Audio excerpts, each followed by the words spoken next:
Tudo bem, boa noite para todo mundo. Obrigada pela presença de todo mundo aqui. Hoje a gente vai conversar. Ah lá, apareceu. Olá, Muito bem. boa Boa noite. noite. Tudo bem, Renê? Bem, e você? Bem, também. Tá bom o sinal hoje? Que eu fiquei, a última live que eu gostava, a internet estava meio ruim. Hoje eu fiquei aqui meio brigando com o Wi-Fi para poder pegar bonitinho. Tá tudo certo. Demorei um pouquinho para entrar, mas agora já pra ajustar. Tá me ouvindo bem? Eu tô ouvindo meio baixinho. Eu tô te ouvindo normal. Você tá me escutando? Tô. Eu botei no máximo aqui para não ter problema. Todo mundo tá escutando bem por aí? Tá bem, daqui a pouco alguém responde aí. Bom, gente, para quem não conhece, o René é embriologista da Reproduce, o laboratório da Reproduce, que é a nossa clínica parceira aqui da Feto. É, Não precisa nem falar, né, do laboratório que é muito bom, tanto que a gente fez questão de fazer essa parceria com o laboratório deles, porque realmente é muito bom. O René é embriologista de ponta. E aí ele me convidou, na verdade a gente combinou, foi um convite mútuo, né, Renê? Da gente poder É, conversar um pouquinho sobre o laboratório e tudo mais. A gente tem bastante dúvidas, não só pacientes, mas às vezes seguidor que pergunta pra gente como agora o mundo da reprodução tá ficando um pouquinho mais conhecido, o pessoal tá tendo um pouquinho mais acesso pela internet. Tem muita coisa que a gente não, o pessoal não sabe ainda, que fica na dúvida. Então, na verdade, é um bate-papo bem light, viu, gente? Não é nada científico e muito, é mais para vocês conseguirem ter acesso um pouquinho mais de como que funciona o laboratório, alguns passos da reprodução que o embriologista faz parte. Até brinco com o René que eles ficam escondidinhos lá atrás da janela no centro cirúrgico e eles são importantérrimos nos laboratórios nos tratamentos e a gente às vezes não conhece, não sabe quem é, quem fez. Então acho que é importante a gente valorizar também esse trabalho deles que lógico, nossa parte como médico é muito importante, mas acho que do embriologista, tanto quanto até um pouquinho mais, né? Tanto que quando eu levo as minhas pacientes lá na Reproduz para fazer os tratamentos, eu sempre falo, ó, esse aqui que é o Renê, a Laís, que são os embriologistas que estão fazendo os filhinhos de vocês juntos, que acho que é importante valorizar vocês também, né? isso aí. É uma equipe multidisciplinar, né? Já, é, todo mundo trabalhando junto, cada um fazendo a sua parte, né, em busca aí do sonhado resultado positivo, né? Então é importante ter Do essa nenezinho no interação também, colo. né, com o médico, né? Interação de todo mundo em cima do caso, em cima do tratamento, para a gente conseguir aí chegar em trabalhar aí numa qualidade boa para oferecer um serviço de excelência para as nossas pacientes. Eu faço questão de falar para as minhas pacientes, inclusive, Renê, que boa parte das decisões que a gente toma durante os tratamentos tem participação dos embriologistas. Porque por mais que a gente conheça mais profundamente a paciente, que veja a resposta que ela tem durante o tratamento, quem olha com os olhos lá, os óvulos, os espermatozoides, os embriõezinhos, todos os dias são vocês. Então, acho que essa parceria dos embriologistas com o médico e com o paciente, acho que é essencial mesmo, uma equipe multidisciplinar para poder chegar na melhor opção que tem para o paciente, né? Para a gente conseguir realizar esse sonho. Olha lá, ó, a Lívia, a Dani mandou que a Lívia tá a caminho, uma paciente nossa que engravidou também. Obrigada por acompanhar aqui, Dani. Esse é o Muito resultado, né? Muito bom, né? Esse resultado acontecendo é o que motiva mais a gente, né? exatamente. Olha lá, a Dara também tá com os bebezinhos a caminho. Esse ano, aliás, foi o ano dos geminhos, né? A gente tá com um monte de parzinho de gêmeos Nossa, vindo aí. bastante, né? Muito bem, vamos lá. Então, acho que, gente, a nossa ideia, quando eu conversei com o René mesmo, a princípio, era fazer alguma coisa bem light, para vocês conseguirem entender um pouquinho melhor coisas básicas, que às vezes a gente fala, e tem gente que fala, doutor, mas não tô entendendo nada que você tá falando. Parece que pra gente é uma coisa tão natural, e às vezes eles não têm. Vocês não têm muito acesso a algumas informações, a gente tá tão acostumado que a gente acaba passando por cima, assim. Então, é mais para introduzir vocês um pouquinho nessa área, até para vocês, quem tá querendo fazer o tratamento, conseguir entender um pouquinho mais do que vai acontecer, de como é que funciona e tudo mais. Eu separei algumas perguntinhas que me mandaram aqui na caixinha que eu abri, e também lá do Instagram da Feto mesmo. E a primeira perguntinha que eu vou colocar aqui foi feita assim. Vamos fazer uma inseminação artificial, quer dizer, uma inseminação in vitro, e os embriões têm um percentual de certeza de vingar? Então, eu só queria começar, até antes do René falar com a gente dessa questão do percentual de certeza, só para fazer uma diferença que eu acho que tem uma confusão muito grande, gente, que é sobre fertilização in vitro e inseminação artificial.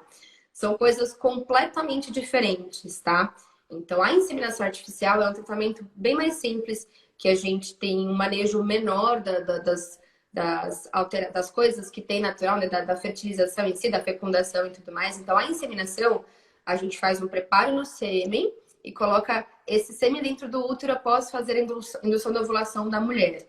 Então, a gente consegue controlar essa ovulação da paciente e fazer um preparo no sêmen em casos masculinos mais leves, tá? Então, a fecundação em si, ela acontece naturalmente nas tubas uterinas, esse embriãozinho vai naturalmente para o útero e aí desenvolve a gravidez, tá? Já a fertilização in vitro um tratamento muito mais elaborado, tem muito mais etapas, então a gente faz um estímulo da ovulação muito maior, com uma quantidade maior de óvulos, a gente faz a captação desses ovinhos, daí o René lá no laboratório vai pegar esses ovinhos que a gente funcionar, vai escolher os melhores espermatozoides do sêmen daquele parceiro e vai injetar um espermatozoide por vez em cada óvulo. E aí forma-se o que a gente chama de embrião. E esse embriãozinho a gente vai acompanhar o desenvolvimento lá no laboratório durante os dias para ver qual é o melhor momento para transferir para o útero da paciente aquele embriãozinho com o comecinho da vida. Tá? Então, são tratamentos de complexidade completamente diferentes. Então, eu imagino que, para você perguntar para a paciente que perguntou aqui de embriões, eu imagino que ela vai fazer a fertilização in vitro, né? E aí, conta para mim, Renê, tem certeza que vai vingar esses embriõezinhos? É a pergunta que todo mundo queria ouvir um sim, né? Essa pergunta é a pergunta de US$ 1 milhão, né? Todo mundo queria saber. Só comentando da inseminação, né? Gera muita dúvida mesmo, né? As pacientes perguntam muito, confundem às vezes, né? A inseminação com a fertilização in vitro. E, bom, vocês já explicou, então eu não vou entrar nesses detalhes. Mas, assim, principalmente o que a gente precisa entender é que cada caso é um caso, né? Existem inúmeros fatores que podem atrapalhar ou ajudar aí a gente ter uma ideia de prognóstico para o paciente, né? São muitos fatores, tanto masculino quanto feminino, então a gente não consegue dar uma certeza, um valor exato antes do tratamento, né? Principalmente, a gente consegue ter ideias, né, durante os exames que você vai fazer, a idade da paciente, que é um fator muito importante, principalmente para os óvulos, né? O óvulo vai envelhecendo, isso acho que já explicou bastante aí no Instagram, né? As pacientes sempre perguntam. Então, precisa saber direito o contexto de todo o caso para a gente ter alguma ideia. E aí o embrião, dentro do laboratório, durante a evolução do tratamento, a gente consegue prever melhor a qualidade dele, o desenvolvimento, quantos embriões a gente tem, né? A ideia da fertilização in vitro é realmente a gente ter um número maior de óvulos para a gente conseguir chegar aí e selecionar um embrião de melhor qualidade para transferir. Esse é um dos principais objetivos da fertilização, né? A gente consegue ter esse aí um número grande de óvulos, fazer uma seleção melhor para a gente ter uma certeza melhor do embrião para transferir. Aí só no caso mesmo, entendendo o caso, que a gente vai conseguir ter essa resposta. Mas a chance varia aí entre 40% e 50% de taxa de gestação na média geral, né, na população que faz a FIV. É sempre individualizar, né? Acho que qualquer coisa na medicina e na reprodução humana, mais ainda, é individualizar. Difícil a gente falar assim, você tem tantos, generalizar para todo mundo uma chance. O que a gente sabe é a fertilização in vitro é o tratamento, dentre todos que tem na reprodução, que oferece uma chance maior de sucesso, inclusive até muito mais do que naturalmente. Mas as variantes que interferem na chance de dar certo são muito grandes, né? Desde a idade da paciente, a causa da infertilidade, o tempo da infertilidade. Nada é 100%, isso a gente consegue dizer, mas real chance depende muito até não só das causas da paciente de infertilidade, mas também de como foi o tratamento. Que muitas vezes a gente cria uma expectativa de que vai ser de uma forma o tratamento e durante o tratamento é de outra. Cada mês da paciente é um mês, né? Cada onda folicular é uma. Então, é difícil a gente dizer antes de qualquer coisa como que vai ser o tratamento. E como o René falou, um dos pontos muito positivos da fertilização é que eles conseguem acompanhar no laboratório como está desenvolvendo aquele embriãozinho e dar uma classificação para aquele embrião. Então, óbvio, só a biópsia que vai dizer para a gente se realmente aquele embrião é geneticamente saudável. Mas essa classificação nos dá uma ideia de uma probabilidade, talvez, daquele embriãozinho uma chance maior de desenvolver no útero e tudo mais, né? Isso também gera uma outra dúvida, né, também sobre quando transferir, né, o D3 ou o D5. Acho que essa é uma das perguntas. Aí você deve ter até uma pergunta dessa aí que alguém fez. Veio se é melhor transferir em D3 e D5. Ou se é verdade que que é melhor transferir em blastocisto, que é o 5º dia de desenvolvimento daquele embrião. Acho que é uma das perguntas que a gente mais recebe até no consultório, assim, né? Muitas vezes pacientes que já fez fertilizações em outros lugares que vêm com essa dúvida. E aí, Renê, você que é embriologista? Vou jogar a bomba na tua Pois é. mão.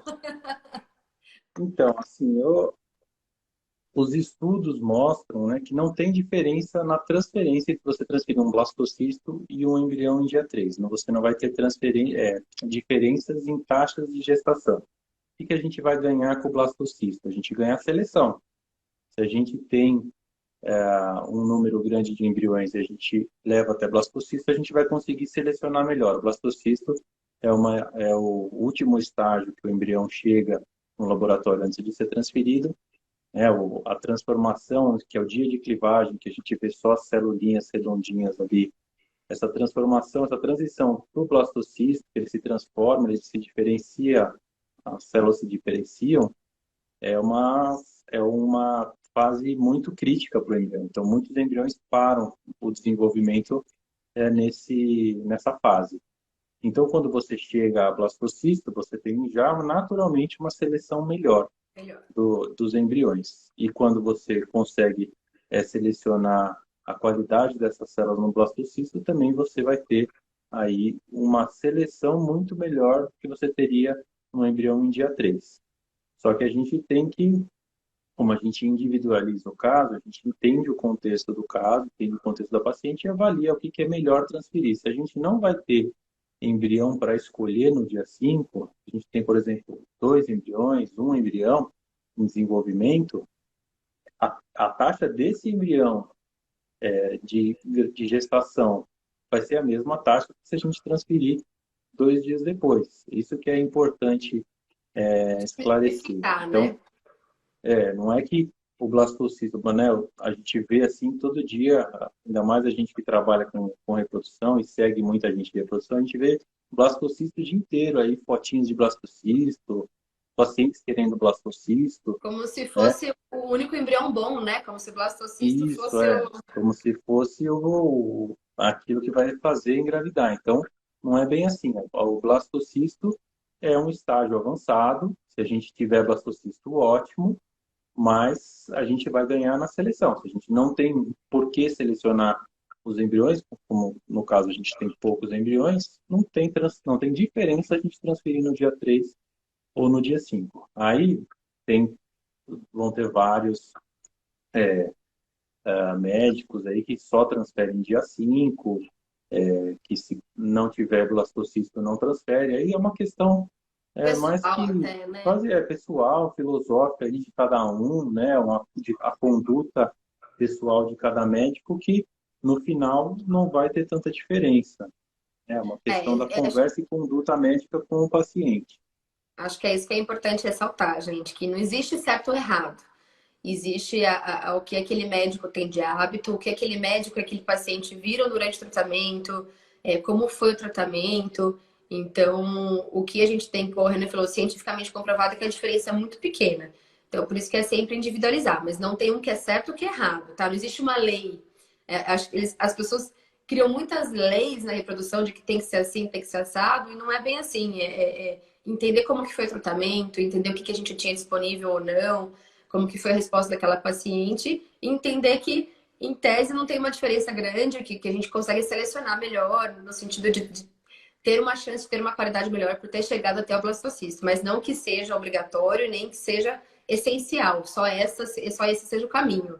Existem muitos caminhos e a gente, Não graças a chegar Deus, no tem blastocisto não vai ter gravidez, né? Não é exato. assim que A gente funciona. tem muitas pacientes, graças a Deus, grávidas de embriões de D3, inclusive até de gêmeos, e tudo bem, não é um problema. É só entender realmente o que aquele caso oferece e o que aquela situação oferece pra gente, né, Renê?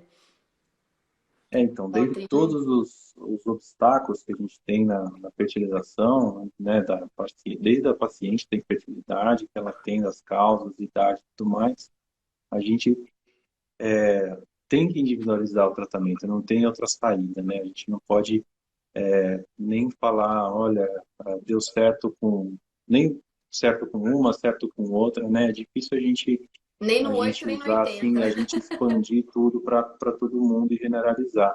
Eu acho que esse é o caminho que a gente consegue fazer um serviço, prestar um serviço de qualidade para o paciente, é individualizando o tratamento e explicando. Acho que tem que tirar essas dúvidas mesmo, para o paciente entender que o caminho melhor talvez seja aquele, né? Pode ser até que Sim. ela tenha ouvido, mas minha amiga teve blastocisto e, né? Mas cada caso é um caso. A gente vê isso diariamente e a gente luta com isso diariamente para procurar o melhor caminho para a paciente.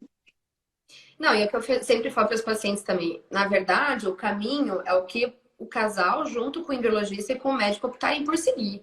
De repente, o casal fala: não, a gente quer arriscar e ir até blastocisto. Então, tudo bem, então vamos arriscar e vamos. Eu acho que é sempre estar expondo os riscos, as chances, o que a gente tem para oferecer, o que a gente está enxergando. Vocês estão enxergando no laboratório, a gente enxergou durante o tratamento, para daí tentar entender o que vai ser o melhor caminho naquela situação, né?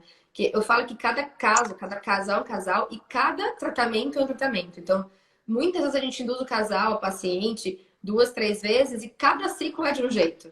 Então, nem quando é o próprio o mesmo casal a gente consegue comparar. Então, realmente é 100% de individualização, né? Ó, tem uma E perguntinha assim, que mandaram a aqui. gente vê o transferência embrionária, ela o fechamento do tratamento, vamos dizer assim, né? Quando você conclui toda aquela caminhada da fertilização in vitro, claro que ainda tem depois mais 10 dias para o beta, mas quando você fecha o tratamento é quando você faz a transferência. E você não fazer a transferência por falta de blastocisto, de repente, pode ser muito ruim para o paciente, né? Sim, Então, essa conversa tem que ter às vezes no. até mais frustrante que o próprio negativo, né? Isso, então, às vezes, então tem que ir ao médico conversando com a paciente, vai entender isso e vai discutir isso e vai pensar o que é melhor. E também a gente não consegue garantir que se não chegar no blastocisto, se o blastocisto não chegar no laboratório, não vai chegar no útero, né? Isso aí também, por mais que a gente tenha todos os controles de qualidade, que a gente trabalhe assim com tudo bem regrado para ter um cultivo embrionário quase perfeito, a gente está falando de um desenvolvimento in vitro, não está Tá, dentro do útero, então nas condições a gente não perfeitas, né? sabe, por mais que vai falar, não, mas o meu laboratório faz, né, é o melhor do mundo, né?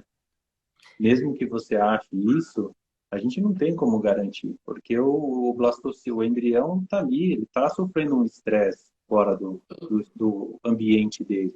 A gente não consegue falar, olha, não, esse embrião ele vai sofrer mais, sofrer menos, vai ficar tanto Ou com faz no certeza laboratório vai, quanto no vai, útero. vai vingar ou não, né? Vai evoluir para um bebê ou não, é difícil. Exatamente. Isso é uma resposta que a gente também nunca vai ter, né? Se a gente não transferir um embrião em D3 e a paciente engravidar, a gente não vai falar, será que ia chegar em Será que iria ter blastocisto? blastocista no laboratório, né? É, então, eu acho que essa conversa aí é importante decidir com a paciente qual O caminho melhor seguir caminho. e qual é o dia melhor para transferência. Eu acho que esse é o conjunto médico, embriologista e paciente que vai decidir esse é o melhor caminho. Exato. Tem uma pergunta que mandaram aqui agora. Eu posso coletar e depois de um tempo fertilizar? qual a probabilidade de eficácia? Ou se recomenda coletar e já fertilizar? Acho que a dúvida seria congelar óvulo ou já congelar embrião. Entendo que seja essa a dúvida, né? Se for congelar óvulo ou embrião, assim, a gente tem a técnica de congelamento hoje é uma técnica muito segura, muito eficaz, tanto para óvulo quanto embrião. Então, a Conta pra gente, questão, René. Pra gente não, pro pessoal, como é que faz o congelamento basicão, assim, só pra vocês terem uma ideia, que acho que o pessoal às vezes imagina você colocando crianças dentro de uma geladeira. Então, só para o pessoal entender mais ou sim, menos como é não, que é o essa congelamento. teve uma pergunta dessa aí que eu já estava sabendo que eu até vim preparado, até peguei um negócio lá no laboratório para mostrar. E muitas pacientes perguntam como é que é congelado, como é que fica congelado, onde fica o embrião, como a gente sabe que o embrião dela é dela e não é de outra Não é de outra paciente. pessoa. Então Não eu é uma trouxe peneira, aqui, né, que joga os embriõezinhos lá congelados, não. não é no freezer, né? Às vezes a paciente pergunta se está no freezer, né? Os Inclusive, eu queria embriões. até falar, essa semana uma paciente perguntou para mim, doutora, e se acabar a luz, como que fica meus filhos? Então, gente, tem Isso, então, gerador, tem tá? Tem várias. toda. Então, isso aí gera dúvida, gera insegurança, né? E é um Sim. tratamento muito complicado, complexo, que a gente já tem um monte de etapa, um monte de obstáculo a vencer, e aí não pode ser a luz que vai atrapalhar a nossa vida, né? Pelo amor de Deus. Então eu vou falar aqui um pouquinho para vocês que estão vendo aí. Aqui, deixa eu ver. Isso aqui é uma palheta, chama de palheta, que a gente congela o embrião. Aí aqui, nessa pontinha, e aqui está muito focado, mas nessa pontinha a gente deposita o embrião e coloca dentro do nitrogênio líquido, que é um líquido que está a menos 196 graus. Então ele fica ultra congelado. E aqui, assim, ele vai ficar num estado de... Como é que me fugiu a palavra agora? Como ele fica em latência, né? Que Em ele não tem latência. atividade metabólica. Então ele vai ficar congelado e ele pode ficar congelado por muito tempo. E aí o que Até mais foi uma das as perguntas pacientes... que me fizeram. Por quanto tempo que pode ficar congelado o embrião, que ele pode reutilizar? Então, como ele fica sem atividade metabólica, teoricamente ele pode ficar congelado por quanto tempo for necessário. A gente tem Ano alguns passado relatos de casos teve. aí de pacientes aí de embriões com 27 anos de congelado. Então, Ano a passado saiu segurança do uma congelamento é reportagem muito desse, grande. um embriãozinho que nasceu, depois de 27 anos congelado, foi descongelado, o bebezinho nasceu e super Isso bem. é, isso aí. Então, aí aqui eu vou mostrar também aqui, ó, aí a gente tem a identificação da paciente, aqui eu coloquei o nome da doutora Iná já, dá Eu para não ver? tenho embrião congelado, tá, gente? Mas a gente Não tem embrião, fez só para fazer. foi só para demonstração. Não está pegando aqui por causa do... É Mas a gente pequenininho. tem o nome da paciente, sobrenome, tem a data do congelamento, um código, que é um código exclusivo da paciente, o conteúdo de cada paletinha dessa. Então, se tem 2 embriões, se tem 3 ovos, a gente congela geralmente 2 embriões em uma paleta e até 3 ovos em uma paleta. Então, tem tudo isso está identificado aqui nesse, nessa Tubinho. etiqueta, que é uma etiqueta também especial para aguentar a temperatura de menos 196 graus. E aí a gente coloca ele aqui num outro canudinho também, coloca isso aqui dentro de um botijão de nitrogênio líquido. Isso também está identificado. E aí toda essa identificação a gente tem na ficha da paciente, tem planilhas, tem um mapa dos botijões que a gente consegue identificar a localização, está tudo separado por cor. Então a gente tem uma rastreabilidade muito boa, muito segura para a gente deixar os embriões congelados O que eu ia e falar, é extremamente seguro. também identificar de quem que é aquele embrião. Embrião, óvulo, E espermatozoide, é assim, né, tudo. gente, a gente tem solicitação da Anvisa, tem diversa legislação que o laboratório precisa seguir, então, para estar tudo certinho, para não ter risco de nenhuma perda e nem de infecção. Então, tem muitas regras, até é demais, justamente para não ter nenhum problema nesse sentido. Inclusive da questão do gerador que perguntaram de, se acaba a luz. Então é bem, bem E rígido a mesmo essa fertilização parte. in vitro é um pedacinho do trabalho que a gente faz, né? O resto Exato. a gente fica em cima de partes de controle de qualidade, de, de burocracia, de cuidado com a garantia da qualidade do laboratório. E aí tem essa paciente perguntou da luz, a gente tem um sistema de emergência, que são os no-breaks, tem um gerador que fica e dá conta da luz aí por 24 horas para o Para laboratório, manter a né? Ele é segurança. diesel, então Uhum. assim, isso aí é muito difícil acontecer. E também eu vou também mostrar outra coisa aqui, não sei se vai dar para ver. A gente tem aqui toda tudo que a gente tem no laboratório, não vai dar para ver direito, mas a gente tem um sistema de software que a gente tem tudo controlado dentro do laboratório, de Desde temperatura. temperatura, tudo, né? Então, assim, se subir a temperatura da geladeira, por exemplo, que estão os meios de cultura que vão fazer o cultivo dos embriões, a gente vai receber um SMS, um e-mail dizendo que a temperatura está fora do padrão. Os botijões de nitrogênio líquido é a mesma coisa. Tem um sensor lá dentro. Se acontecer algum problema, a gente recebe Um um aviso. alarme aqui para a gente ver o que está acontecendo. Então, toda essa segurança é para exatamente não ter nenhum problema no cultivo, que é um cultivo que tem que ser Muito mais estável especial. possível, menos estressante para o embrião. Então, a gente tem todo esse aparato, um equipamentos de controle de qualidade para poder garantir que a gente está fazendo o cultivo aí É uma perfeito e não segurança, né, Renê? Uma segurança para garantir a qualidade de vocês, que é o que vocês já garantem, um dos melhores laboratórios, e também garantir para o paciente que o tratamento está sendo bem feito, porque é um investimento não só financeiro, mas emocional também, né? Então a gente tem que ter o exatamente. máximo de cuidado possível para que não tenha nenhuma intempérie no meio do caminho que possa atrapalhar todo aquele trabalho que a gente fez ao longo de 15 dias aí do tratamento em si, né? Com certeza, né? E às vezes a paciente só tem aquela chance, né? Só tem dinheiro para fazer aquele tratamento, ou tem uma dificuldade enorme de conseguir um óvulo maduro. Então a gente tem que ter toda essa segurança para a gente não ser um obstáculo nisso, né? Porque já tem um monte de dificuldade. Então a gente não pode ser nenhuma Exatamente. dificuldade nesse caminho, né? Então tem que Então ser tudo bem é para rígido, isso que a né? gente Tudo tem que bem. investir. Hã? Tem que ser Desculpa, não tudo entendi. bem rígido, bem controlado, justamente para a gente não ter menor chance de erro no meio do caminho, né?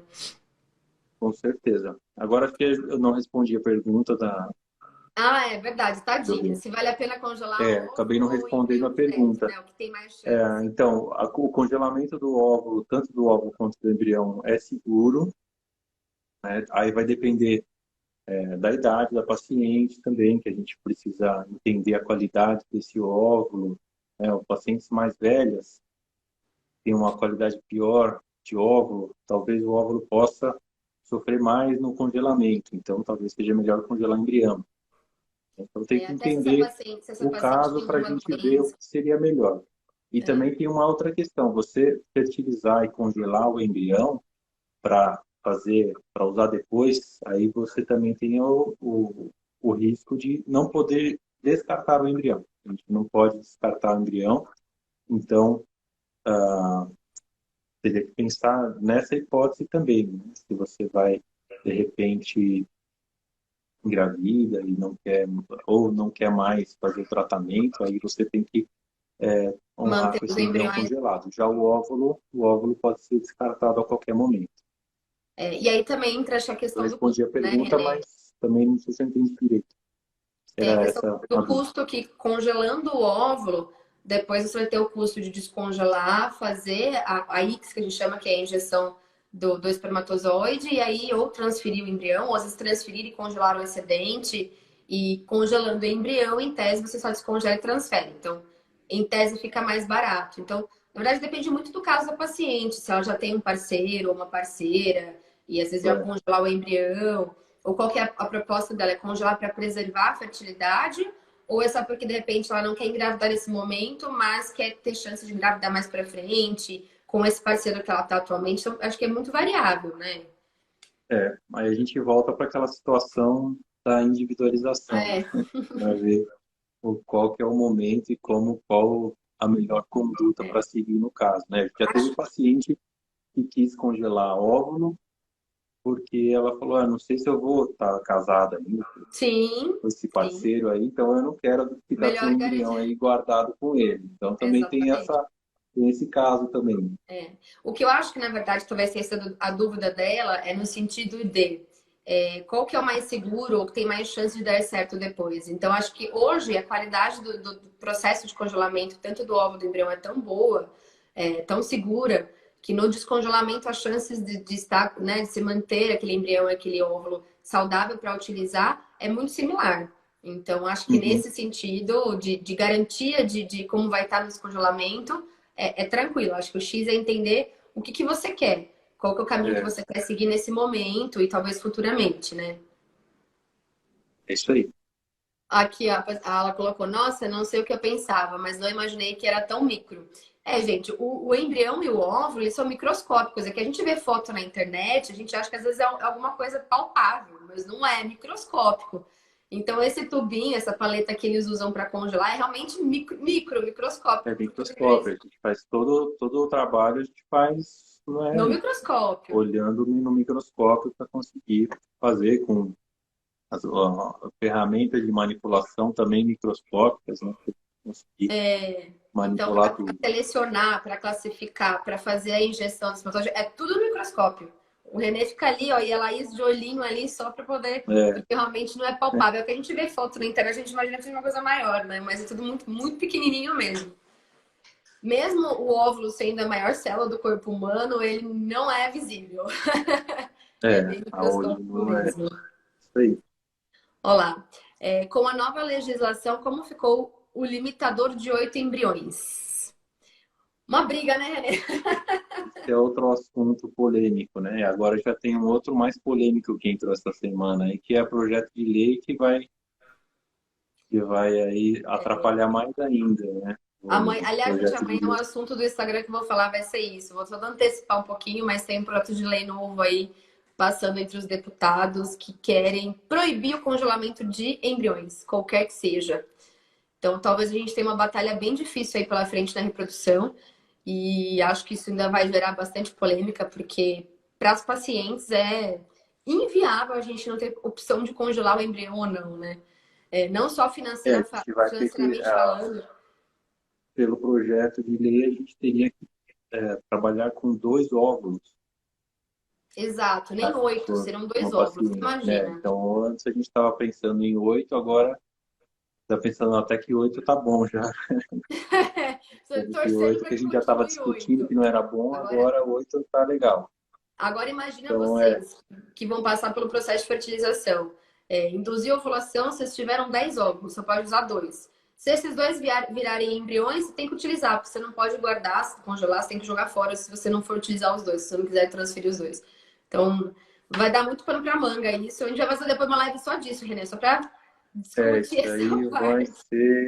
vai ser complicado. Esperamos Alguém que colocou, a chance só diminui. A chance só diminui e, aliás, só encarece para vocês também. Então, acho que a briga que vai virar para todo mundo da reprodução para ajudar vocês é isso, para que o que a gente pode quer acontecer vai tornar ser mais acessível. um Oi? turismo reprodutivo das pacientes indo fazer em E outros, para né, fora do nos país. vizinhos aí, Uruguai, Argentina. Argentina. Então, a gente quer Isso tentar pode facilitar para acontecer também, vocês. porque vai ficar caro, né? Vai. Infelizmente, tudo que a gente tem aqui no nosso trabalho é tudo muito caro, né? Tudo isso que a gente falou de qualidade, tudo, são insumos que encarecem todo o tratamento. Então, para trabalhar com menos ovos, a gente não gasta menos, né? A gente gasta mais. E a gente vai ter que, de repente, congelar óvulo, porque a paciente não vai passar por um tratamento, por uma indução de De ovulação de novo, novo. sendo que ela teve 10, 12 óvulos. Então, E a gente aí vai isso congelar gera o custo óvulo para paciente, né? Você tem que, além de fazer a ICSI de 2 óvulos, ainda tem que pagar o congelamento, depois descongelar mais 2 para fazer a ICSI de novo e por para aí fazer vai. exatamente, né? E aí você vai fazer, vai descongelando de 2 em 2 ali, e até conseguir um embrião, né? Não, Que é o e que eu isso, falei lá no começo. Como a gente tem uma oferta grande de ovos, a gente tem uma melhor seleção embrionária, por isso que a gente acaba tendo uma chance um pouquinho melhor nas taxas de sucesso. Então, se a gente diminuir isso para 2 óvulos, vai ser não, complicado, porque a e gente isso que a não gente está falando, consegue. isso que a gente está falando, né, Renê, que a gente está consciente que, é o que eu sempre falo aos pacientes, todos os folículos que a gente olha no ultrassom não são todos que vêm óvulos. Quando vem óvulos, não são todos que são maduros. Desses maduros, não são todos que se tornam embrião, que fertilizam, e não são todos que chegam a D3 e blastocisto. Então, de repente, a gente fertilizando 2 óvulos, talvez a gente não chegue nem a ter um embrião. Dependendo do caso da paciente, da idade, da causa de infertilidade dela. Então, é bem complicado. Só para tentar informar, que tem uma paciente perguntou aqui, a nova legislação já está em vigência? Gente, isso que eu tô falando com o Renê não é aquela lei do CFM, aquela lei não, aquela orientação do Resolução. CFM que saiu agora recentemente, tá? Isso que a gente está falando é um projeto de lei, uma PL que está rodando no Congresso Nacional para ser aprovada, para que se torne 2 óvulos, enfim, não congelar embriões e tudo mais. A orientação do CFM, essa resolução que saiu recentemente, acho que cerca de um mês e meio atrás, o que eles liberam para a gente são número de 8 embriões, né? Então, a gente ainda está no lucro no momento, então a gente está torcendo para que pelo menos continue assim, né? A gente já não estava, a gente estava reclamando disso até De semana passada. 8, Estava reclamando exatamente, dos 8 embriões até semana passada. exatamente. Mas respondendo a pergunta, ah, agora que já passou lá para cima, mas esse limitador de 8 embriões a gente já tem que seguir, a gente já está seguindo, conta, a gente tem que seguir a resolução do conselho, então a gente já está seguindo.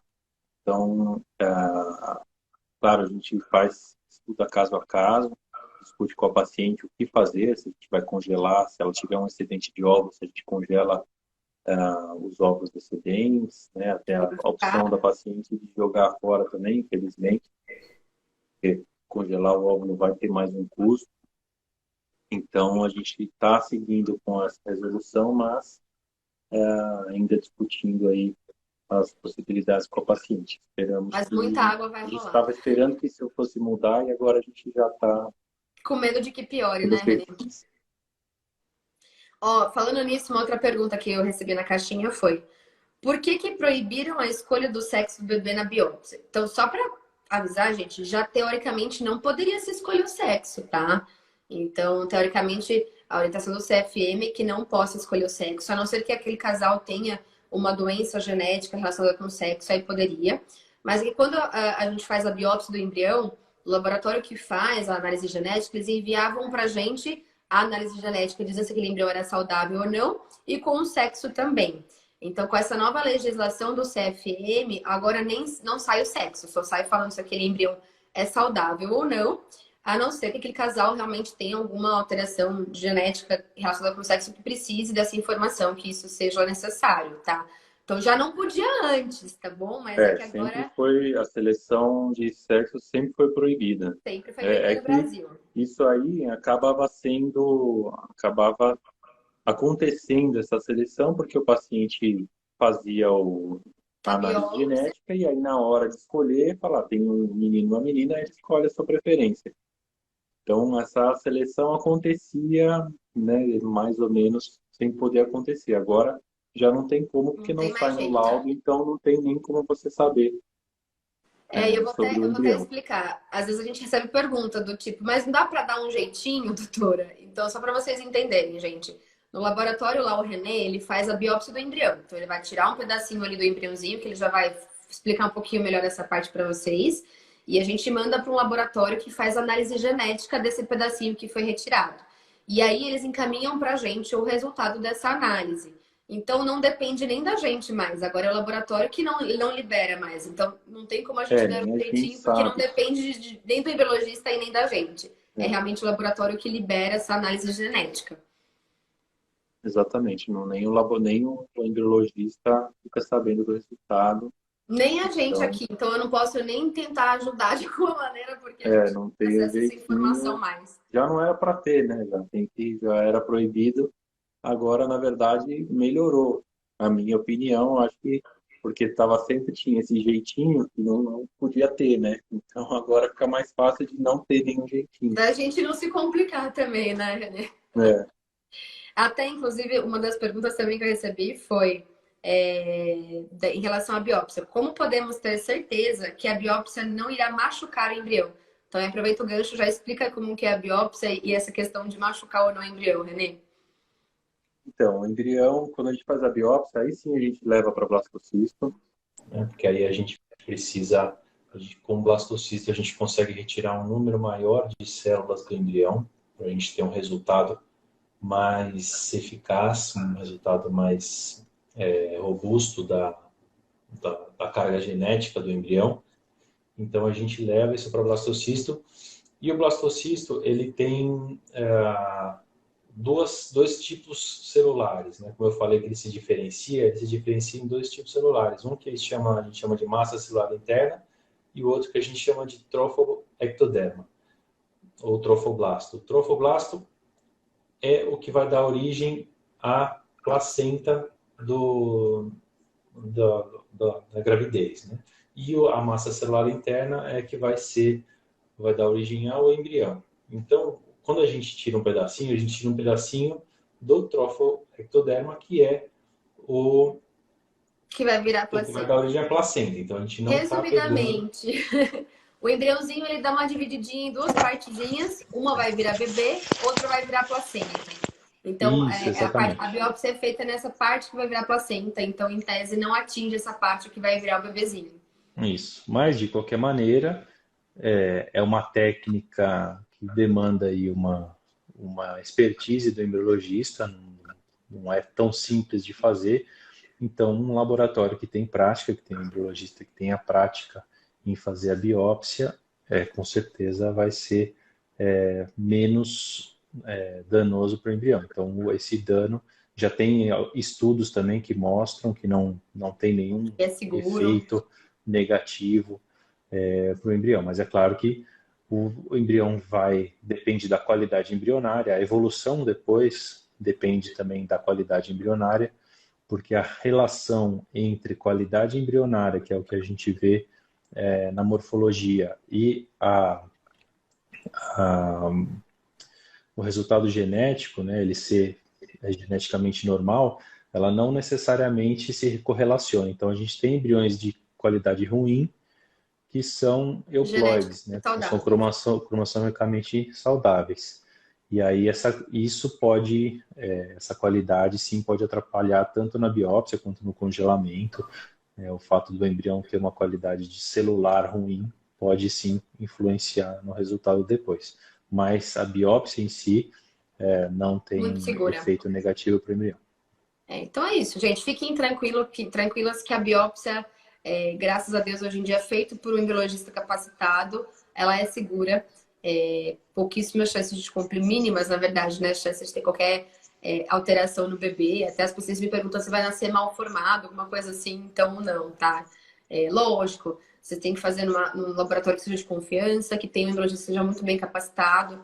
Até porque a gente vê muita coisa por aí, então até fala, o pessoal fala de biopsiar em D3. Fuja de lugares, né, que biopsiem no terceiro dia de desenvolvimento, porque isso já tá fora de linha. Então, realmente, procurar um lugar que você conheça, que tenha uma boa indicação, que seja um laboratório grande, que tenha um biologista que seja capacitado. Aliás, acho que é importante falar que não é todo biologista que pode fazer biópsia, né, Renê? Que realmente tem que ter uma especialidade nisso para poder realmente ser seguro para o embrião e para o casal que está fazendo tratamento. Então, fiquem tranquilos que não vai acontecer nada com o embriãozinho de vocês. É uma técnica que demanda essa expertise, né? Então precisa ter aí uma experiência boa para fazer, para exatamente trazer essa segurança, tanto no resultado genético, quanto na, na No manejo do manutenção da embrião qualidade mesmo. do embrião. Muito bem. A outra pergunta: o Instituto conta com um banco de sêmen para inseminação em casais homoafetivos? Então, a gente tem parceiros, que são bancos de sêmen, a gente tem no Brasil, se eu não me engano, tem Em São Dois ou Paulo, né? três. Vou falar de São É em São Paulo, são Paulo. 3 bancos de sêmen que a gente tem parceria. Não existem muitos bancos de sêmen no Brasil, tem acho que 4 ou 5, acho que tem 5 agora, que tem um no Rio Grande do Sul que é novo, enfim. E a gente tem parceria, a gente tem acesso a todas as características dos doadores, e aí a paciente escolhe qual que é o melhor doador, com as características que mais agrada, até valores também, isso difere muito, porque a gente tem um banco em São Paulo que é nacional, os outros 2 são Internacional. internacionais, então a amostra internacional ela é mais cara. Então, depende aí da escolha da paciente, mas a gente tem acesso sim, a gente tem esse contato e aí eles enviam direto para a gente a amostra de sêmen. Para vocês entenderem, a Reproduce, o laboratório lá da Reproduce, não tem um banco de sêmen próprio, tá, gente? Aliás, Isso os laboratórios das clínicas em geral de produção, em geral, não tem um banco de sêmen próprio, tá? Porque é muito incomum isso. Aqui no Brasil, a doação de sêmen ela é uma doação, não tem nenhum fim lucrativo. O paciente não ganha para ir lá doar. Aqui no Brasil, ele doa por livre e espontânea vontade, interesse de ajudar alguma família, ou, enfim, às vezes ele mesmo passou por um processo de fertilização e sabe o quanto é importante, enfim. Então, ele faz essa doação, passa por uma triagem inúmeras de exames de sorologia, genética, etc e tal, para poder ter esse sêmen à disposição, né? Então, tem uma análise bem rigorosa do sêmen antes, e aí fica disponível para que pacientes, tanto casais homoafetivos, como casais que têm uma alteração masculina grave, possam comprar esse sêmen. Então, não tem esse hábito das clínicas de produção em si terem um banco de sêmen. Em geral, são bancos de sêmen próprios, e aí você pode comprar tanto nacional quanto importado. Como o René falou, o importado é mais caro, até porque tem o transporte, é tudo em dólar.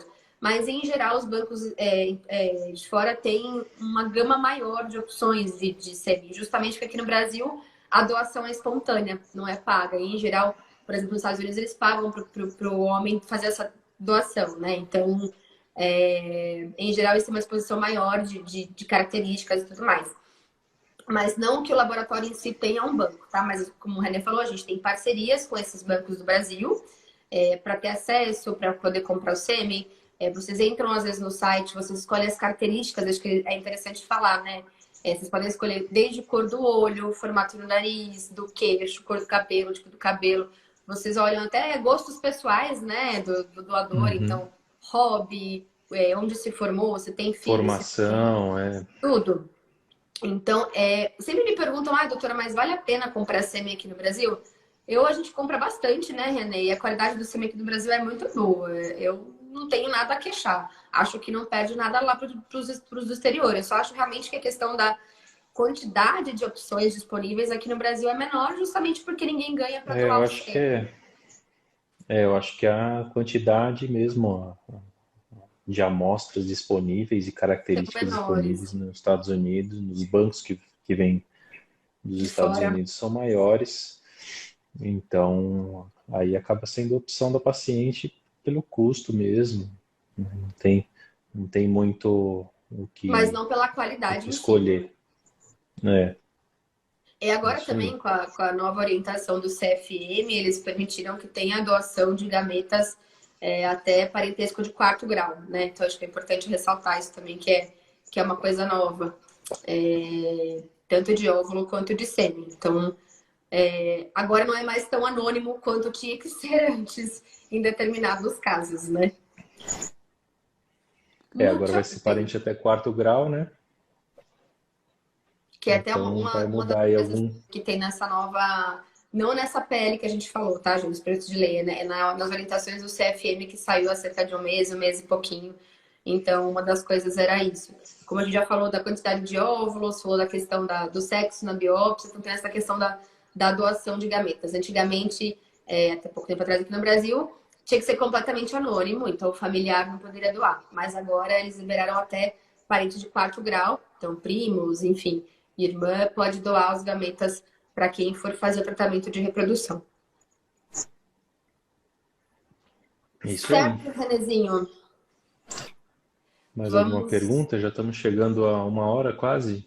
Tá quase? Eu tô perdida aqui no tempo. Falo mais que sei lá o quê, me perdi já. O papo tá Pode continuar bom? falando. Se tiver mais assunto para a gente falar, assunto não falta, né? Se a gente quiser ficar falando sobre Até reprodução, a gente vai amanhã falar a a noite gente inteira, fala. né? É, aqui perguntaram como é que funciona a questão da gente usar o laboratório da Reproduce. Então, na verdade, eu sempre falo aqui, gente, o Instituto Afeto é uma clínica, a Reproduce é outra clínica. Apesar de sermos concorrentes, nós somos parceiros. Então, o René é biologista do laboratório da Reproduce, é um laboratório muito bom. Então, a gente usa a estrutura de centro cirúrgico e laboratório deles para fazer os nossos tratamentos. Mas é tudo feito no Instituto Afeto, a parte de clínica, acompanhamento de indução da ovulação, tudo eu que faço. Inclusive, eu vou com as pacientes na Reproduce, então eu vejo o René e a Lari lá no laboratório direto, porque a gente sempre, eu vou com as pacientes e eu que faço tratamentos, mas a gente utiliza o laboratório centro cirúrgico deles. Por isso que a gente tem essa parceria e, inclusive, a gente topou e bolou de fazer essa live, até para vocês conhecerem um pouquinho melhor do laboratório. Né, Renê? É, o... é muito comum isso, né? Tem mais médicos que fazem reprodução do que laboratórios. Então, os médicos acabam usando o laboratório por conta de toda a estrutura que precisa ter no laboratório, centro cirúrgico. É uma estrutura grande, cara, e que também tem muitas exigências. Então, é muito comum os médicos usarem laboratórios satélites, assim, vamos dizer. E aí a gente tem essa parceria, né? A doutora Inajá é sempre bem-vinda no nosso laboratório, nosso contato é direto, Direto. ela fala comigo praticamente todos os dias, né? Inclusive sábados e domingos, né? A Inclusive, gente viu, gente? tem Para quem os pergunta tratamentos. também, sempre as pacientes, às vezes eu posto aqui, o pessoal pergunta, mas vocês trabalham de sábado, domingo? Gente, o Renê sabe melhor do que eu. Ovinho, óvulo, embrião não tem dia. Então, até tem inclusive dias que a gente não faz punção, não faz transferência, mas ele e a Laís têm que ir lá no laboratório, olhar os embriõezinhos como estão se desenvolvendo, descongelar e tudo mais. Então, assim, não tem. O dia conforme a resposta da paciente, o crescimento daquele folículo, que as funções são marcadas e que a transferência também é marcada. Então, pega sábado, pega domingo, pega feriado, pega dia dos pais, né, Renê? Só não pega Natal Ano Novo, Exatamente. porque a gente eventualmente para, mas também, se pudesse, a gente iria direto até Natal Ano Novo, tá por lá.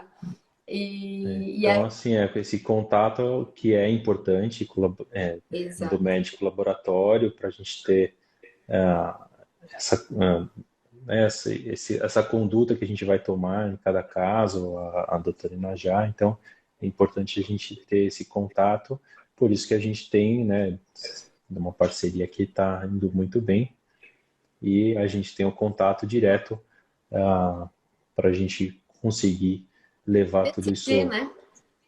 decidir isso e trabalhar junto.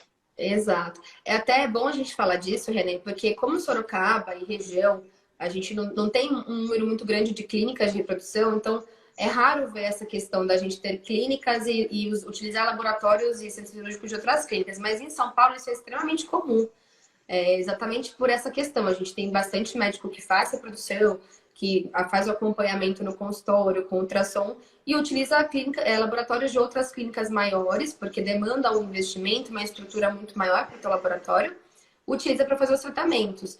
Então, não é uma coisa que é muito comum aqui no interior, pelo menos não aqui na região, e agora talvez possibilite até de ter mais acesso a isso, né? Às vezes tem profissionais que deixam de fazer por não ter um laboratório legal para poder levar as pacientes, ou às vezes leva até São Paulo, que é mais longe do que aqui, né?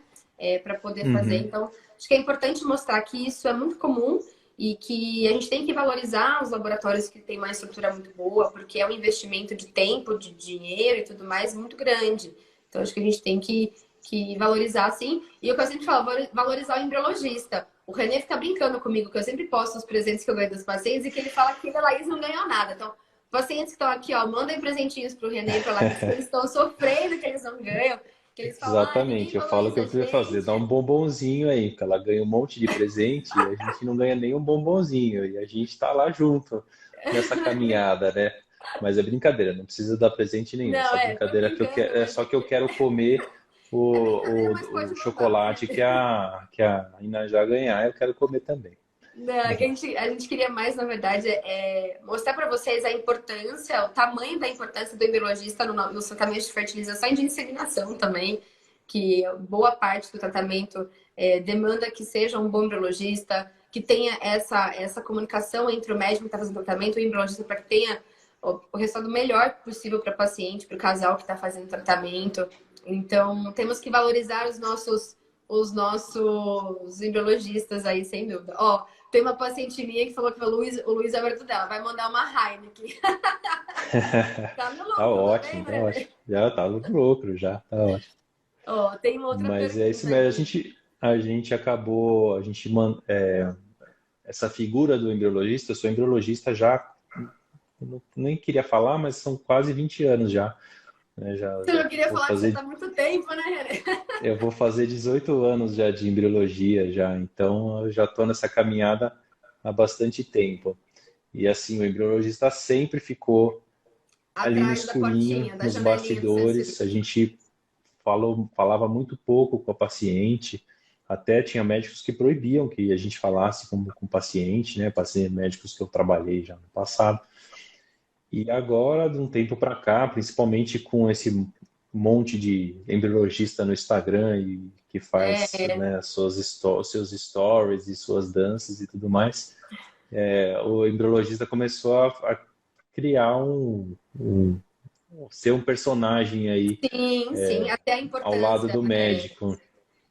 E aí a paciente, pela informação também, pela quantidade de pacientes que a gente tem hoje, a FIV, a fertilização aumentou muito, né? O Sim, número de casos no Brasil aumentou muito, e quanto mais casos, mais gente buscando informação, mais gente precisando saber o que está acontecendo. Então, uma coisa que ficava meio escondida está se abrindo cada vez mais. E ninguém melhor para falar dos embriões do que o embriologista.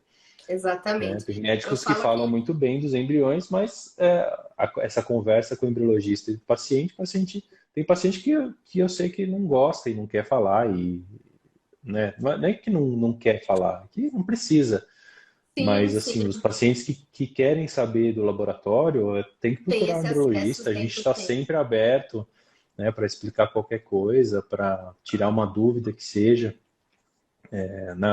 Os embriões que a gente coloca lá, tem as letrinhas, né, tem letra, tem número, Classificações. a classificação, então isso gera muita dúvida também. Então, é interessante o paciente ir procurar um embriologista mesmo e saber e ficar mais seguro, mais confortável durante o tratamento. É o que eu falo, o tratamento sempre é do paciente. É óbvio que a gente, como médico, vocês como embriologistas, a gente tem, acho que a função de orientar o que a gente acha que tem uma chance maior, o que é melhor, o que não é, mas a opção sempre é do paciente. Então, acho que ter esse acesso, tanto com o médico quanto com o embriologista, de querer saber o que está acontecendo, querer entender melhor como é que funciona, até porque a internet tem os seus pontos negativos, mas tem os pontos positivos de deixar os pacientes com mais acesso às informações de como que é o tratamento, essa questão da classificação. Ah, eu tenho um embrião 5 bebê, 3 bebê, é bom, não é? Vai dar bom, não é? Transfiro, não transfiro? Então, acho que é bom eles participarem cada vez mais do processo, porque isso acho que deixa o tratamento um pouco mais leve para o paciente, do que simplesmente, ó, faz o que eu estou falando aqui, faz assim o assado. Então, acho que Isso. entender a E participação também a e a gente tem importância. também hoje um excesso de informação também, que também Sim, pode ser perigoso. exato, Né? Então, exato. você entender o que está acontecendo com o seu caso é importante. Exatamente. No seu laboratório, com o seu médico, com o seu embriologista, é importante você saber e discutir se você quiser.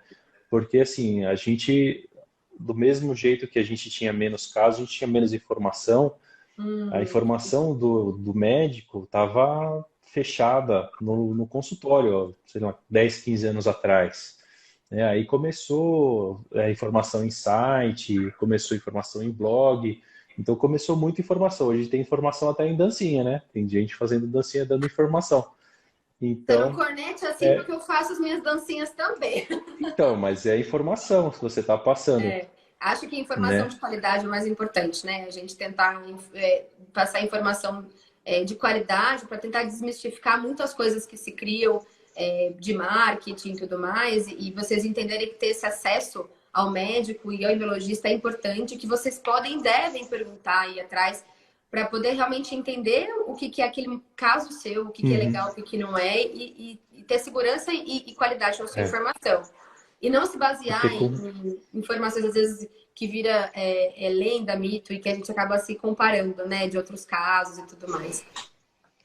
Como tem muita informação, e a gente tem as particularidades de cada caso, aí você acaba vendo lá uma coisa, você vê um Instagram, você vê um Stories, ainda mais com o Instagram hoje que as informações estão todas lá. Se você quiser saber tudo sobre reprodução, é só você abrir o Instagram que tem muita coisa. Exato. Tem muita coisa. Então, acaba sendo um turbilhão de informações ali, e aí a paciente chega no consultório e aí ela vê uma letra que ela não, a letra do embrião que ela não viu no Stories lá, ela já vai falar, ué, mas por que não tem aquela letra ali? Né? Então, é importante entender o caso dentro da sua clínica, da clínica que você escolheu para seguir com o tratamento. Na equipe que você confiou para poder cuidar desse sonho, né? Acho que entender que isso é acessível sim a vocês. Então, independente de onde vocês vão fazer o tratamento de vocês, pergunte para o médico, pergunte quem é o embriologista, vai atrás do embriologista, tire suas dúvidas também. Eu acho que é importante tornar vocês acessíveis aos pacientes, tirar de trás da janelinha do centro cirúrgico, porque vocês fazem muita importância, são muito importantes no tratamento, tanto quanto o médico. Então, acho que a gente poder mostrar para as pessoas, até acho que a minha ideia da live era isso, tornar a gente, médico e embriologista, mais acessível ao paciente, para conseguir deixar o tratamento mais esclarecedor possível e mais seguro para o paciente possível. Até para acabar não tendo comparações, porque é natural a gente se comparar, né, o nosso tratamento com outros, ou que a gente já fez em outros lugares, ou que nossa amiga fez, ou alguém famoso fez. Então, você ter essa possibilidade de ter essa informação, acho que é muito importante, né? Ó, a última perguntinha que veio aqui como funciona o descongelamento dos óvulos ou embriões? Porque a gente falou do congelamento, agora o descongelamento. Então, a gente vai pegar aquela mesma paletinha que eu mostrei, deixa eu ver se ela está aqui. Eu não vou descrever a técnica, né? Mas essa paletinha, a gente tira essa paleta do container de nitrogênio, faz todo um procedimento, tem uma técnica específica para isso, para trazer esse embrião de volta, esse embrião que estava congelado lá, com nenhuma atividade fisiológica, a gente vai trazer ele para a atividade fisiológica normal dele, e aí depois vai seguir com o procedimento. Se for óvulo descongelado, a gente vai fazer a fertilização, a injeção dos espermatozoides e vai seguir com o desenvolvimento embrionário. Se for um embrião pronto, já vai fazer a transferência. Então, aí nesse caso, antes disso, a paciente já vai estar fazendo um preparo do endométrio, que aí a doutorina já vai fazendo acompanhamento de como... Quero ver o René fazer a dança com você. Não, essa aí não faz parte da parceria. Não está incluso no pacote. Não está incluso na parceria, não. Então, aí vai fazer o preparo do endométrio para receber os embriões. E aí, no dia adequado, a doutora vai mandar aquele WhatsApp, falou, vamos descongelar os óvulos ou vamos descongelar os embriões. Aí a gente faz todo o preparo para trazer esses embriões do congelamento. Para o forninho, para o útero. Para o forninho, isso. Aqui é afeto, né, René? Aqui é uma mocinha, então tem que ser bonitinho. É afeto. Ó, última pergunta que eu acho que o nosso tempo está acabando. Como vocês escolhem os sêmen? Como saber se são bem escolhidos ou não? Acho que deve ser em relação ao espermatozoide, né? Então, a escolha do espermatozoide, ela é feita de maneira no olho, vamos dizer assim, né? Porque a gente faz um preparo do sêmen, a gente faz uma limpeza, isso, a gente faz uma limpeza, tira o plasma seminal, tenta separar só os espermatozoides móveis dos parados, de restos celulares que tem no sêmen, e aí a gente vai ter um líquido só com um meio de cultura só com embriões, com espermatozoides móveis. Aí na hora de fazer a injeção dos espermatozoides no óvulo, a gente tem um microscópio que tem um aumento de 400 vezes, a gente consegue ver o espermatozoide muito maior e a gente vê a estrutura celular, a estrutura morfológica desse espermatozoide. E aí a gente escolhe dos espermatozoides disponíveis ali o de melhor morfologia, né? Uma morfologia que a gente consegue analisar isso. Acho que é importante ressaltar, gente, que existem várias técnicas dessa seleção até hoje em dia, que acho que você está perguntando que tem várias Zymote e tudo mais, né? Tem várias técnicas que a gente pode utilizar para dar uma pré-selecionada, mas sempre o olho do embriologista é muito importante na reta final para fazer a injeção do espermatozoide no óvulo, para avaliar tanto essa motilidade, ou seja, como esse movimento, então a morfologia que o René falou, que é o formato desse espermatozoide, se está adequado ou não. Mas mesmo assim, isso não nos garante que geneticamente aquele espermatozoide é saudável, tá? Isso que é importante ressaltar. Por mais que a gente use várias técnicas de capacitação do sêmen, de seleção e tudo mais, o que garante realmente a qualidade, a genética é a biópsia do embrião depois de feita a fertilização. Mas o fato da gente fazer essas técnicas e de selecionar a melhor morfologia e motilidade acaba sendo um pouco mais criterioso e diminui a chance da gente, de repente, pegar um espermatozoide de má qualidade genética para fazer a ICSI, né, Renê?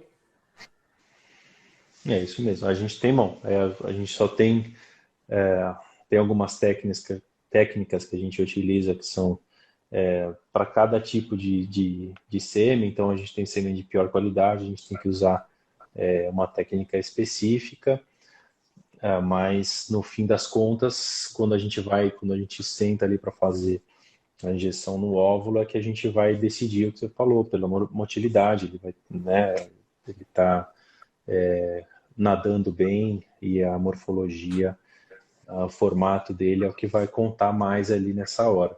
Então a gente tem um preparo antes, que a gente vai tentar também minimizar estresses dentro desses espermatozoides, e aí, mas na hora mesmo é mais a morfologia que a gente consegue identificar.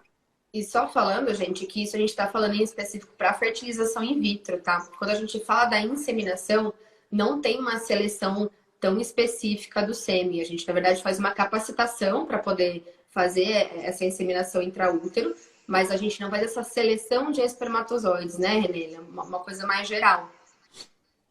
Aí a gente vai tentar pegar aquela amostra e fazer aí um concentrado só de espermatozoides móveis para colocar no útero, e aí a gente otimizar essa caminhada do espermatozoide para encontrar o óvulo.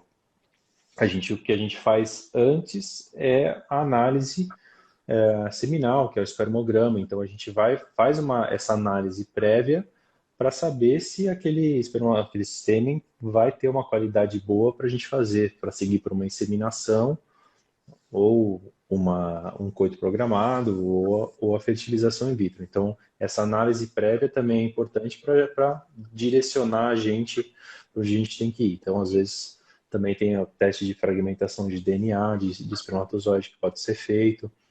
Então, a gente vê todo esse histórico do paciente para caminhar se a gente vai para uma fertilização in vitro, uma inseminação ou um coito programado. Até aproveitando para finalizar aqui, eu queria ressaltar a importância, gente, da gente fazer o espermograma, obviamente. Canso de repetir isso no meu Instagram, que a análise sempre da infertilidade do casal. Então, por mais que o homem já venha sabendo que tem um filho de outro relacionamento, mas tem que fazer espermograma. E aí eu queria validar a importância da gente fazer um espermograma em um laboratório de reprodução humana. Quando a gente faz em laboratórios comuns, quem vai analisar aquele sêmen é um técnico de laboratório. Quando a gente faz, em geral, né? Mas quando a gente faz no laboratório de reprodução humana, quem vai analisar aquele sêmen é o embriologista. Então, o olhar que dá para aquele sêmen, o tipo de técnica que pode utilizar para fazer capacitação ou até o preparo é completamente diferente. Então, a gente recebe bastante, às vezes, resultado de espermograma que está alterado, e quando faz no laboratório de confiança, como, por exemplo, que a gente utiliza, acaba vindo normal, justamente porque a forma, eu acho, de avaliação é bem diferente, né, Renê? A metodologia é diferente, e às vezes é aquele espermograma de análises clínicas, né? Não é um espermograma direcionado à reprodução, propriamente dita. Então, acaba, pode acabar pecando em algum momento aí alguma informação importante para a gente decidir algum caminho que a gente vai tomar, né? Principalmente as condutas que a gente vai tomar né, frente ao tratamento. Então, é importante a gente ter um espermograma feito por um laboratório especializado. Exatamente. Então, mesmo que vocês é, alguém não tenha feito, né, o espermograma, pense em fazer quando vocês estão pesquisando infertilidade e, de preferência, em laboratórios de reprodução, que eu acho que vai dar uma ajuda muito maior, um significado muito maior, muito mais importante para a gente, para o pessoal que está pesquisando infertilidade, até para direcionar o médico que vai fazer o tratamento e o próprio embriologista que vai fazer aquele tratamento. Então, ter um espermograma de qualidade faz muita diferença, até porque não são todos os laboratórios que fazem alguns exames específicos, como o René falou, o teste de fragmentação espermática. Então, acho que é importante a gente ter isso em mente. Muito bem, Renezinho, acho que deu nosso tempo. Muito bem. Muito bem. Nem Não sei, tem eu mais perdi a hora aqui. perguntas. Eu não sei também, eu não vi aqui se passou. Bom, acho que já passou, mas se não caiu, acho que eu achava que quando desse 1 hora, caía, ó. Avisava, né? Não, por enquanto aqui não Avisava, mas avisou. não Ó, caiu, vamos ver então tudo aqui. bem. Não Chefinhos tem arrasa, pergunta, ó. obrigada, Tô vendo Karen. aqui, ó. Vai ter presente para todos. Esse eu gostei, da Aline, Depois da Heineken, você ficou feliz? da Heineken, Temos sempre que ver e rever da as fontes dessas Simone. informações e nunca generalizar, sempre se colocar como único. Exatamente. Acho que essa é a nossa grande briga na reprodução. Passar informação de qualidade e tentar passar para vocês que a individualização é essencial. Cada paciente é uma paciente, cada tratamento é um tratamento, cada caso é um caso, e para aquele casal, muitas vezes, cada mês é um mês. Então, sempre, sempre, sempre individualizar e sempre buscar informação de qualidade. Então, se vocês estão fazendo um tratamento ou vão começar, conversem com o seu médico, conversem com o seu embriologista também. Eu acho que é importante vocês terem esse acesso à sua equipe para poder ter o máximo de informações boas, informações de qualidade para vocês, até para deixar o tratamento mais leve, que já é um tratamento tão difícil que se a gente ficar com mais dúvida, fica mais pesado ainda, né? E a base do nosso tratamento é muito em cima da confiança, principalmente dentro do laboratório, porque a gente não tem, a paciente não está acompanhando ali dentro o que está sendo feito, então ela tem que confiar, não só ela como o médico, né? Tem que confiar no laboratório, porque não é, né, você não está entrando numa cirurgia para fazer o nariz, né? Você entra com o nariz e sai com o outro. Você não tem você não consegue palpar isso, né? Esse feedback, então, né? Então é muito confiança do que está acontecendo né, na equipe e do que está acontecendo lá dentro.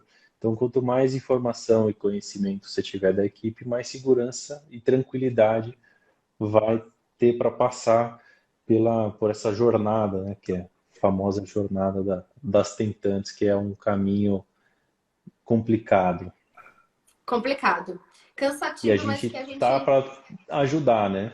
Exato, isso que é importante. A gente não tá, a gente tem que, não pode atrapalhar, a gente tem que só ajudar. Exatamente. Na verdade, a Lolo ainda vai ganhar meu presente. Ah, Lola, minha filhinha! Olha lá, a Lola vai ganhar presente também, Renê, tá vendo? Todo mundo vai sair com presente. Muito A obrigada por Lola todas é as sua cachorra? É minha filhinha de 4 patas. Ah, olha, até a Lola ganhando presente. Até a Lola ganhando presente, o embriologista não, eita. Não, você vai ganhar, calma. A Heineken sua tá vindo, que eu já vi ali que tá escrito. Sucesso, obrigada pelos esclarecimentos, muito obrigada pelas informações, boa noite, bom descanso. Gente, muito obrigada. Eu achei também que fosse acabando, acho que deu 1 hora já, Renê. Deixa eu dar uma olhadinha aqui. Eu acho que já passou de 1 hora, mas tudo bem, não tem problema, vamos encerrar. Eu não sei, te mandaram mais alguma dúvida? Tem alguma coisa que você queria falar? Não, eu não sei, não mandaram nenhuma dúvida, não. Para mim não. Alguma coisa que você acha que é Ficou tudo importante a gente concentrado. ressaltar? Hã? Ficou tudo concentrado com você aí. Acho que as principais a gente deu uma pincelada mesmo.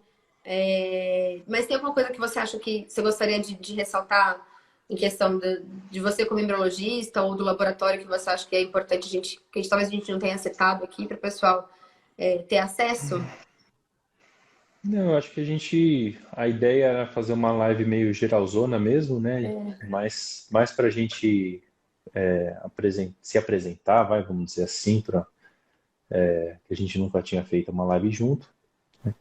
Então, era mais para isso, colocar algumas coisas mais básicas aí do laboratório para o pessoal entender e só. E a importância do nosso papel e dizer também que a gente está disponível. Quem quiser conversar com o embriologista pode mandar mensagem para a gente no laboratório, no Instagram, em qualquer lugar que a gente tem aí. O caminho para encontrar a gente é fácil e a gente está à disposição aí, até paciente que não está em tratamento, quiser, né? Às vezes a paciente está na dúvida de fazer o tratamento ou não e quer perguntar qualquer coisa assim do laboratório, né? Tem paciente que quer saber, né, tudo do laboratório, então a Até para, gente às fica à vezes, de repente, disposição. escolher o lugar que vai fazer o tratamento, né? Ter essa segurança, igual a gente falou da questão de como é armazenado, enfim, dos cuidados que a gente tem. Eu achei super importante essa questão de você falar que tem toda uma linha de segurança por trás, não é apenas ir lá, fazer, ir embora e fechar o laboratório, não. Tem toda uma estrutura de segurança para manutenção dos embriões, dos óvulos lá. E acho que isso é muito importante a gente passar essa segurança para todo mundo que pretende o tratamento com a gente e com vocês aí na Reproduce, né? Com certeza. Então ficamos à disposição aí. Muito bem, E gente. aí Muito depois a obrigada gente por. volta, A gente vai marcar mais né? vezes. Aí a gente pode falar algum assunto mais específico, né? Já que a gente fez uma abordagem geral, depois a gente faz aí um assunto mais específico quando for o momento oportuno. Isso.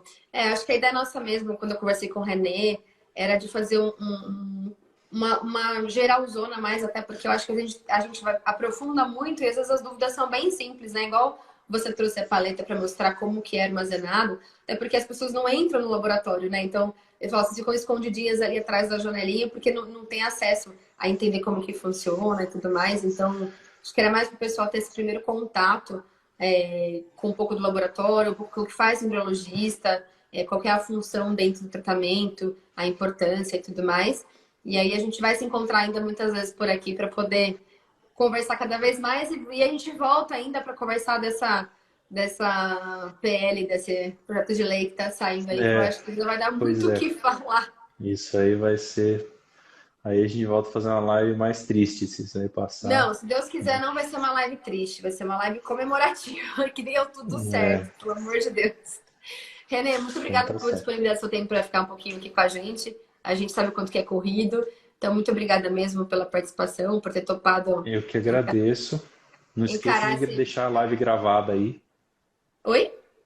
Não esqueça de deixar a live gravada Não, para pode quem quiser deixar. assistir Vou deixar depois. gravadinho para quem quiser ter acesso a esse nosso bate-papo. Boa noite para todo mundo. Obrigada pela presença. Obrigada, Renê. Boa E noite. Obrigado você. precisando, contem com a gente por aqui, com o Renê também, que a gente está sempre disponível para poder passar boas informações, né, Renê, para vocês. Exatamente. Obrigado para você e obrigado a todos também que assistiram a gente. E eu estou esperando aí alguns presentes, hein? Vou cobrar depois. Pelo amor de Deus, se alguém esquecer o beijo do Renê agora, vai ficar feio. Só uma Heineken tá bom já. Já vou ficar feliz. Obrigada, Boa Renê. noite, Tchau, pessoal. tchau. Boa noite. Boa noite, Tchau. gente. Obrigada pela participação.